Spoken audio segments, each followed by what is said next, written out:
What is up, everybody? Welcome to another World Cup preview. Moving along in Group E. Today, the focus is on Germany. Before I jump in, be sure to hit that subscribe button right here on YouTube so you don't miss any of the upcoming World Cup previews, the other content I put out every single week. You can also find all of my written work on Substack, touchlinetalk.substack.com, as well as on Medium. Okay, Germany. 20th World Cup appearance. No, I am not going to go through and list all of them. All you need to know is Germany has made every single World Cup since 1954. Best finish, champions, 4 different occasions: 1954, 1974, 1990, and 2014. One of the most accomplished national teams in the history of this sport. Don't need to elaborate too much on how incredible this team has been for decades. Qualifying was not a particularly difficult assignment for Germany. They were in a group with Armenia, Iceland, Liechtenstein, North Macedonia, and Romania. Unsurprisingly, they came out on top. 9 wins, outscored their opponents over those 10 games 36-4. Not difficult. And so Germany back in the World Cup again. Players to watch out for, names to know. Had a difficult time picking some of these, but not the first one. And that is Joshua Kimmich. Joshua Kimmich has played every single minute of the last two major tournaments, the 2018 World Cup and Euro 2020, which was, of course, played in 2021 because of the pandemic. He also had the most minutes during qualifying. There is a legitimate argument. He is the most important player on both Bayern Munich and the German men's national team. He is, at this moment, possibly the best holding midfielder in the world. Certainly one of the very, very few you would consider calling the best. He is absolutely spectacular. Not only does he do so many things that don't show up in the stat sheet, he also consistently contributes assists. He scores goals every once in a while. He is absolutely fantastic. He is a indispensable member of this Germany team, one of the first names on the team sheet. You can't talk Germany without talking Joshua Kimmich. Second, Manuel Neuer, the goalkeeper.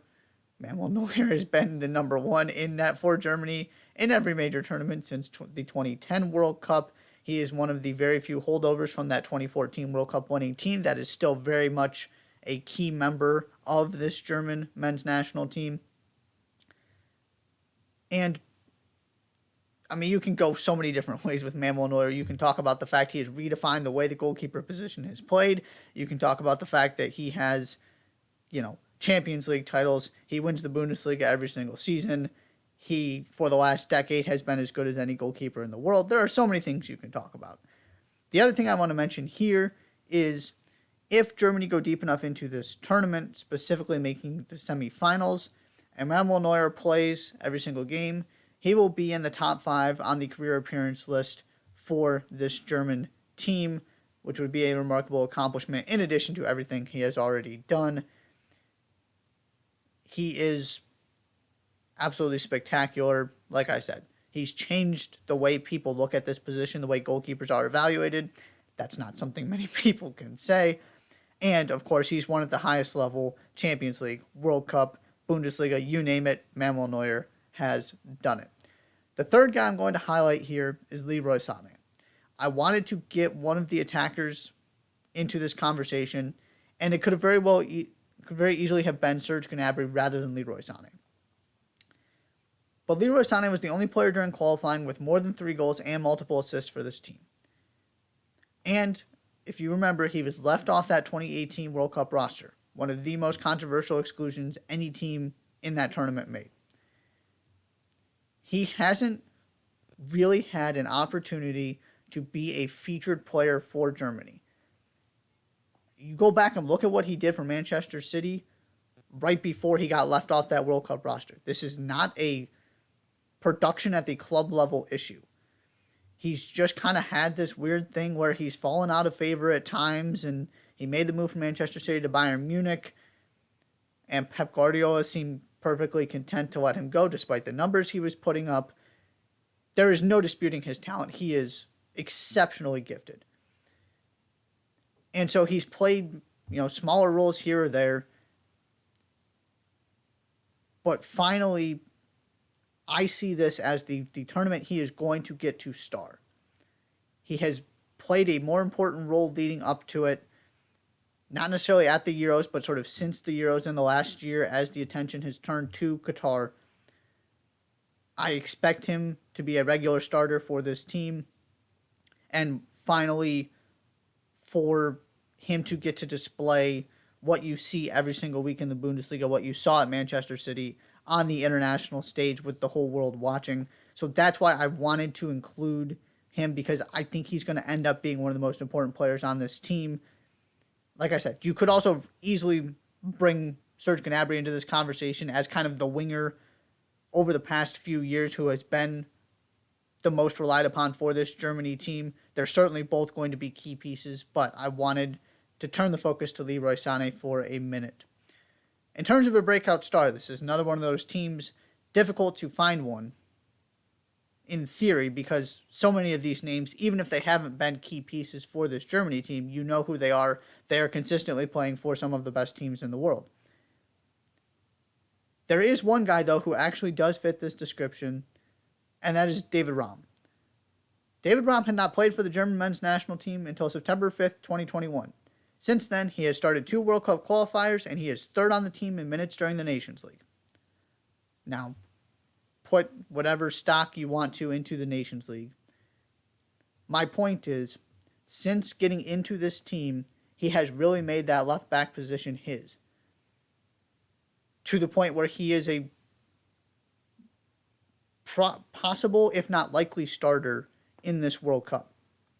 He also, by the way, is only in his second season in the top flight. He moved from Bundesliga 2 to the Bundesliga in 2021-22, proceeded to contribute 3 goals and 11 assists for Hoffenheim, which then got him a move to RB Leipzig, which is where he is now. He has had a rapid rise, both at the club and country level. He's been spectacular. He is incredibly dangerous with his crosses. And, this is a Germany team that hasn't exactly settled on a left back for a while. And so David Raum is getting his opportunity and could very well end up being a key component of this team. Not just a guy who makes the roster, but a guy who is relied upon by Hansi Flick consistently. So that is your breakout star, who I actually feel like fits the description of a breakout star, unlike some of these other powerhouse teams where I'm really trying to grasp at straws. The bottom line here, in terms of a reason for optimism, what I came up with is simply the new faces that are going to be on this team. 7 players who started at least one of the 2 friendlies in that final international window, those final tune-up games at the end of September, for this Germany team, played minimal or non-existent roles in the debacle that was the 2018 World Cup and the disappointment that was Euro 2020. Whether all of these players make the roster, it's possible all 7 of them don't. But some of them, I already mentioned David Raum, some of these guys are going to be key parts of this team.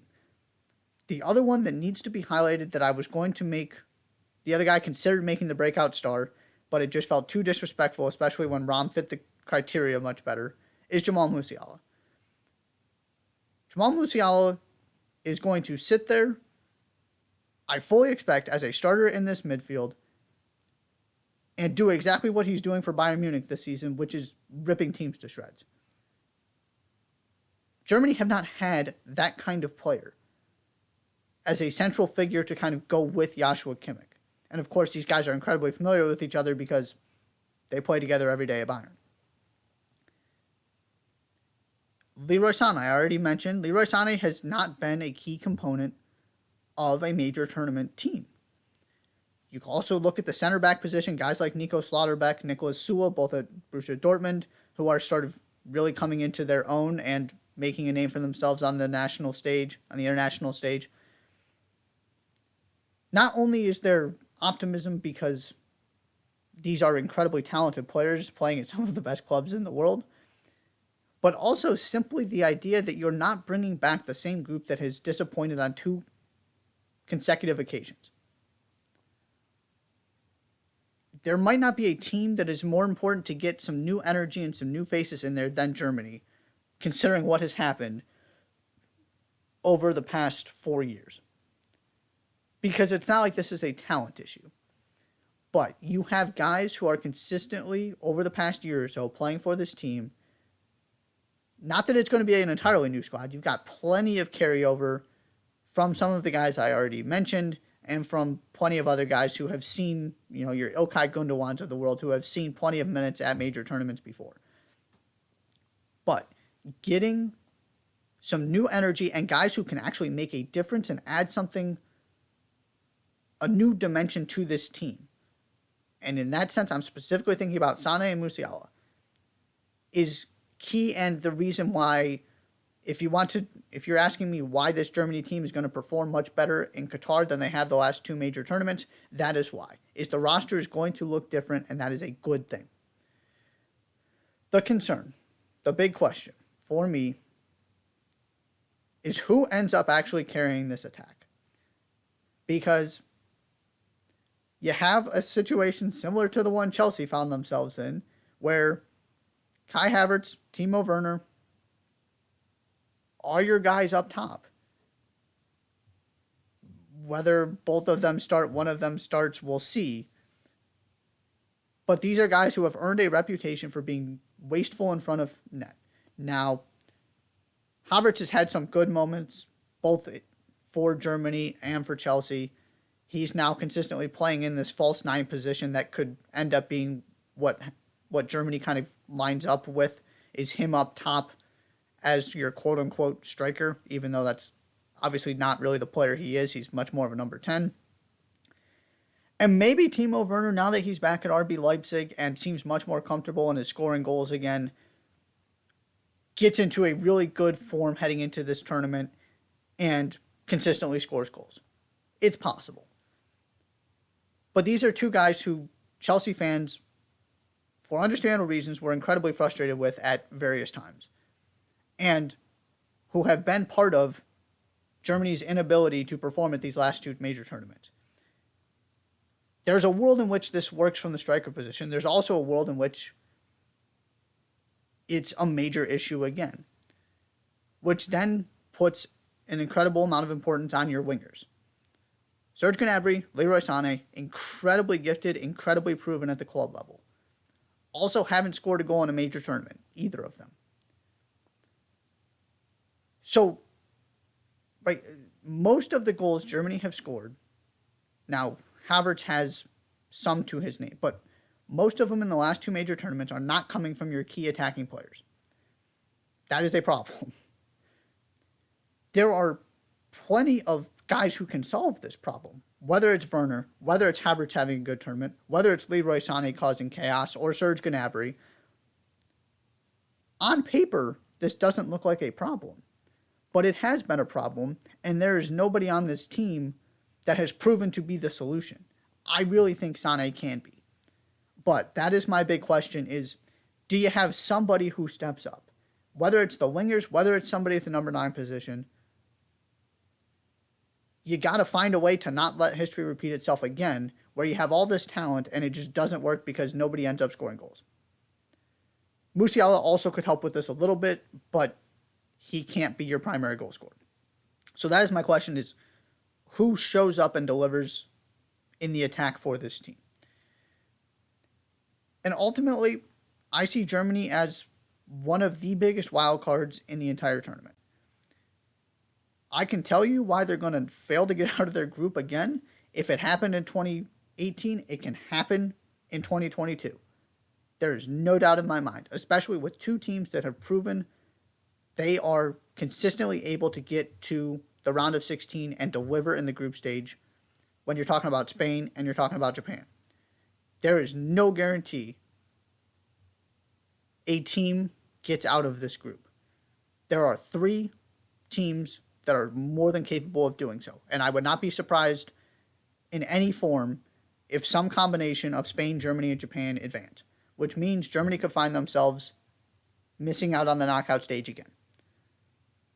It is also entirely possible Germany finds a way to get through the group stage and goes on and wins the entire thing. Every conceivable